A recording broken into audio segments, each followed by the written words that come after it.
Hi,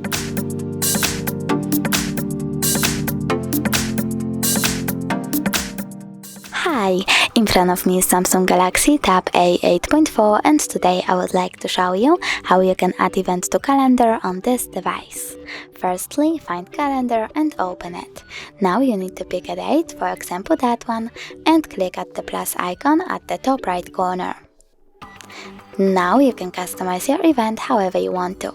You can add a title,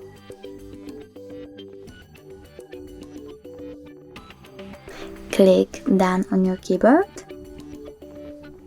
choose color, pick starting hour, ending one, or make your event last all day by clicking all day over here. You can also set up location, add family, set up notification, minutes, hours or weeks before, take notes and many other things. When you're done, click save. As you can see, my event was successfully added, but if you wish to delete it, you can always click on it, then choose delete, and delete again. Thanks so much for watching. If you enjoyed this video, smash that like button, comment, and don't forget to subscribe. Bye!